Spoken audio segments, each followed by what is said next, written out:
নমস্কার বন্ধুরা, লিপিকা ডায়েরিসে তোমাদের সবাইকে অনেক স্বাগত জানিয়ে শুরু করছি আমি আমার নতুন একটি ব্লগ। তো আমি আজকের ব্লগে দেখাতে চলেছি আমাদের এখানে আমাদের পাশেই এক বাড়িতে মহোৎসব হয়, ঠিক আছে। তো এইটা হচ্ছে কি বলতো, ওদের বাড়িতে হরিচাঁদ ঠাকুরের মন্দির আছে। এই মন্দিরটা প্রতিষ্ঠানের দিন আর কি, বৈশাখ মাসের শেষে ওরা প্রতি বছরই করে, খুব বড় করে করে। তো আমরা আজকে সবাই বাড়ির সবাই যাব, বাড়ি এখন যারা যারা আছে এখন তারাই যাবে এখন আমার সঙ্গে, আর রাত্রেবেলা সবাই যাবে। তো ওদের বাড়িতে কিভাবে দলগুলো ওঠে, কিভাবে ওই হরিবোলের দলগুলো ওঠায়, কুলো দিয়ে আর কি বরণ করে, তারপরে খাওয়া দাওয়া হয় সারাটা দিন, আজকে সারা রাত থেকে খাওয়া দাওয়া হবে। তো সব কিছুই তোমাদের সামনে তুলে ধরবো। তো তোমরা কেউ ভিডিওটা স্কিপ না করে ভিডিওটা দেখতে থাকো, অবশ্যই তোমাদের ভালো লাগবে। তো বন্ধুরা দেখো, এই যে আমরা এই কয়জন যাচ্ছি, এই যে সবার প্রথমে, তারপরে এই দিদি যাচ্ছে, দিদির মেয়ে যাচ্ছে, ওই আর একটা দিদির মেয়ে যাচ্ছে, আর আমি তো যাচ্ছি, আমার ছেলেও যাচ্ছে, ও ঘরে গেছে একটু, ঠিক আছে। তো আমরা এই কয়জন এখন যাচ্ছি, একটু পরে মিষ্টি আসবে, মিষ্টিও যাবে।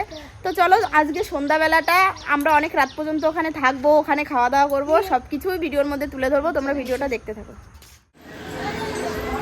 এই যে বন্ধুরা, এই বাড়িটাই হবে মৎস্য, ঠিক আছে, এই যে এদের বাড়িতে। তো চলো আমরা ঠাকুরকে দেখে নিই। এই যে দেখো, এইখানে সবাই দেখতে পাচ্ছ কত লোকে এই চাল টালগুলো দান করেছে, আর এই যে ঠাকুরগুলো।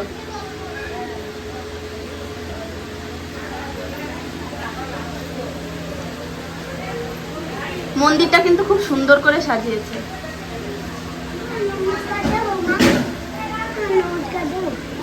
আর এই যে এখানে বরণের কুলো রাখা আছে, সব দলগুলো যখন ঢুকবে তখন এই কুলোটা দিয়ে বরণ করা হবে। হ্যাঁ নমস্কার দিয়ে আসো, দাও। এই তো শাড়ি পরে আসছে, নমস্কার দে। এই যে দেখো আমার ছেলে এখানে নমস্কার দেওয়া শুরু হয়ে গেছে।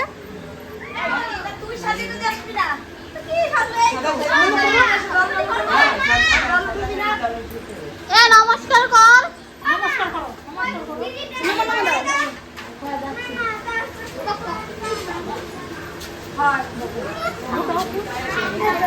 আমি দেখবো ধরে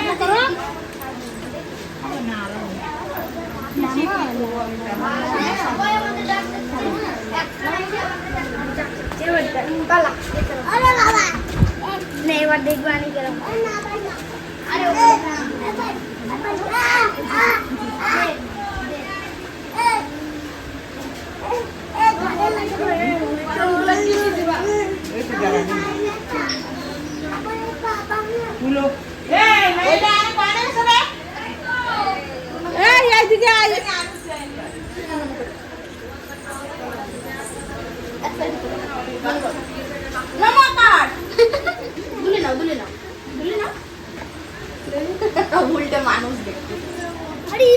তোমাদেরকে তো ঠাকুরের মন্দিরটা দেখালাম, ঠাকুরের এই জায়গাটা দেখালাম, এবার খাওয়া দাওয়ার ওইখানে দেখাবো, সব রান্না বান্নার আয়োজন করা হচ্ছে সেখানে। চলো আসো, চলো চলো দেখা যাক, চলো চলো চলো।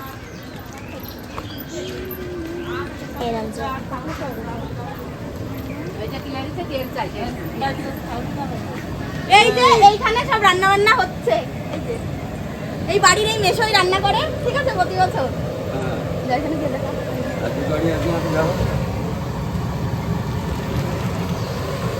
এই যে এই পিসিটা হচ্ছে হেল্প করে মেশোকে, এই যে রান্না বান্না কিন্তু প্রতি বছর খুব ভালো হয়। আজকে রাত্রেবেলা এই যে সোয়াবিনের তরকারি হবে, ডাল হবে, আমের টকফক হবে হয়তো কিছু। এই যে এইখানে রান্না বান্নার আয়োজন হয়েছে। আর এদিকে দেখো, এই যে যে বাড়িটায় মৎস্যটা হচ্ছে, এই বাড়ির গেট হচ্ছে এইটা, ঠিক আছে। তো এই গেট দিয়ে ওই দলগুলো সব ঢুকবে, অনেকগুলো দল এসেছিলো, 10টা দলের নিমন্ত্রণ ছিল, তো 10খানা দল এসেছিলো। তো এইখান দিয়ে ঢোকে আর এইখানের থেকে ওনাদেরকে বরণ করে ঢোকানো হয়। তো সেই জন্য এখানে ঘট দেওয়া হচ্ছে, মঙ্গল ঘট।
এখন এই শাড়ি কেন?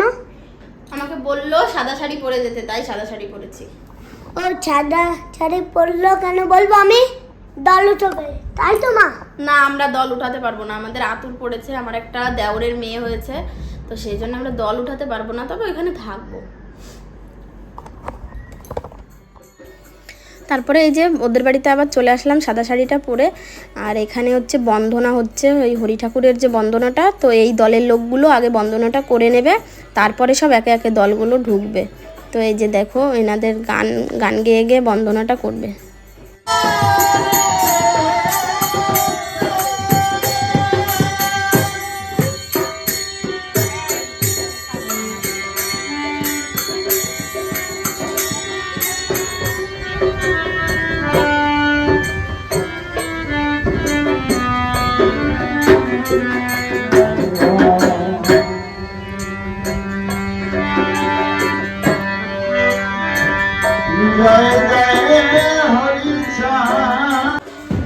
তারপরে ওই যে দল একটা ঢুকে গেছে, প্রথম দলটায় যে এনাদের ঢুকে গেছে এই দলটা, তো এই দলটাকে বরণ করে নেবে সবাই মিলে এগিয়ে এসে।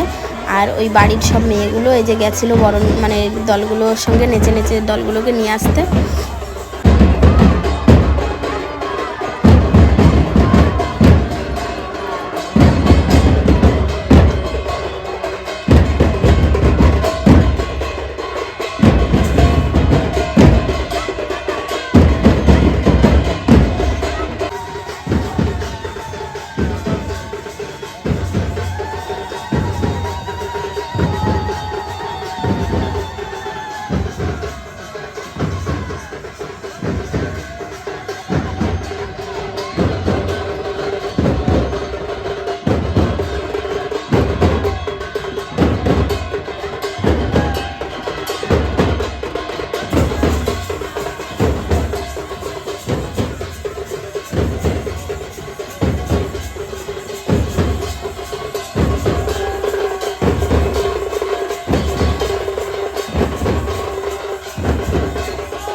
তারপরে দেখো ওদের বাড়ি থেকে দল উঠানো দেখে এখনো অবশ্য দল উঠেই যাচ্ছে, আমাদের বাড়ির পাশেই তো মানে আওয়াজ শোনা যাচ্ছে।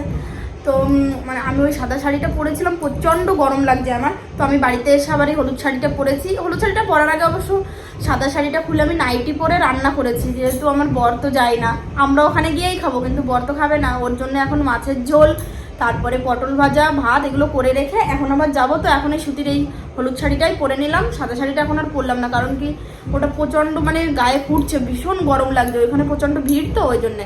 তো চলো এখন ওদের বাড়িতে যাবো খেতে। সন্দীপের মা মানে মেজো মামি নিয়ে তখন আমাদের বাড়ি এসেছিলো, আমাকে ডাকতে এসেছিলো, আমি বললাম তুমি যাও আমি তরকারিটা নামিয়ে যাচ্ছি। তো মামি চলে গেছে, এখন আমি যাবো, আমি গেলে আমরা সবাই একসাথে খেতে বসবো। ওদের বাড়িতে চলে আসলাম, এসে দেখি আর একটা দল উঠেছিল, তো আর একবারও এরকম মানে বাজাচ্ছিল।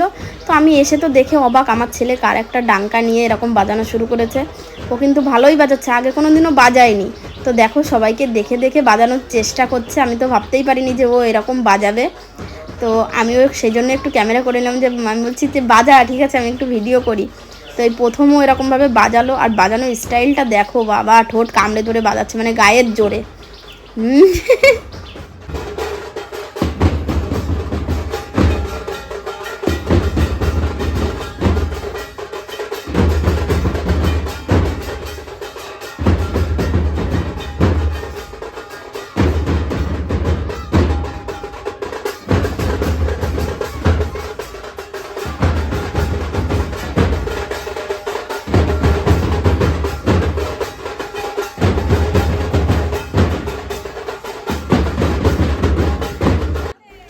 তারপরে আমরা ওই দলটা উঠিয়ে আমার ছেলে ডাঙ্কা বাজিয়ে তো হাঁপিয়ে গেছিলো, ওর হাতে একটু ঠোলাও পড়ে গেছে। তো আমরা চলে আসলাম সরাসরি খাওয়ার এইখানে। তো অনেক মানুষকে যারা এরকম এসছে তাদেরকে খেতে দিচ্ছে, আমরাও বসে গেলাম খেতে, কারণ কি অনেক রাত হয়ে গেছিলো, তখন 10:30 বেজে গেছিলো। তো এই যে আমরা খেতে বসেছি, দেখো ওখানে আমার শাশুড়ি আছে, তারপরে মামি আছে, আমি আছি, আমার ছেলে আছে, তারপরে ওই পাশের বাড়ির দিদি আছে। তো সবাই মিলে এই যে আমরা খেতে বসে গেছিলাম।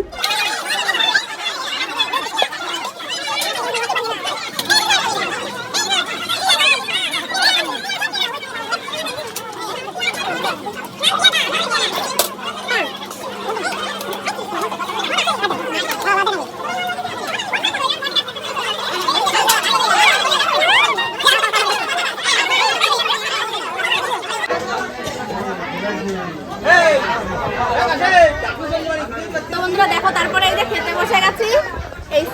এই সাইডে আছে মামি, আর এই সাইডে আমার ছেলে, এই সাইডে দুজনকে নিয়ে কিন্তু খেতে বসে গেছে। এই যে সয়াবিনের তরকারি ডাল দিয়ে খাওয়া হয়ে গেছে।